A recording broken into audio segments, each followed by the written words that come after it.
Jack put on his glasses and took a closer look. That's when he realized he had become invisible. Even so, he went to work like nothing was wrong. After all, this was already his 67th day as an invisible man. He desperately wanted his old job and normal life back, but his boss never let him meet with clients anymore. Suddenly, he heard a crisp knocking sound. He turned around and saw the secretary drop her files. He bent down to help and picked up her pen, but the moment she took it back, she ran off without a word. Being invisible slowly erased his sense of existence. At the grocery store, it was no different. The cashier ignored him completely. She rang up other customers first. Jack had expected this. He put the bread down and walked out of the store with the last shred of dignity he had left. Just then, the cashier called out.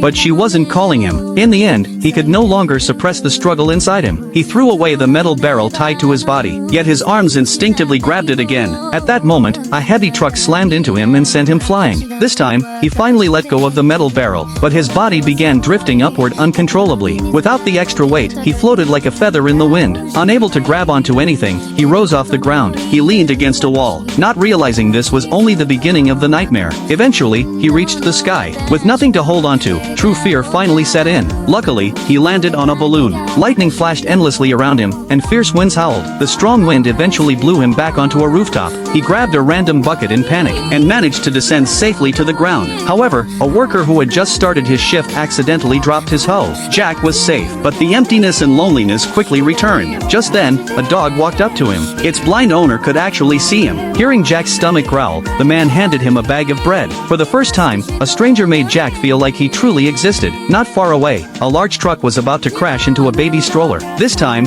Jack didn't hesitate. He used his unique ability and flew straight toward the truck. At the very last second before impact, he saved the baby. The endless rain finally began to clear. Jack looked at the crying baby in his arms. He tried to make the child laugh with his invisible face, and the baby smiled. Sometimes, our worth doesn't depend on whether others can see us. It depends on whether we choose to light up someone else's world, becoming someone else's light. That's the best way to truly be seen by the world.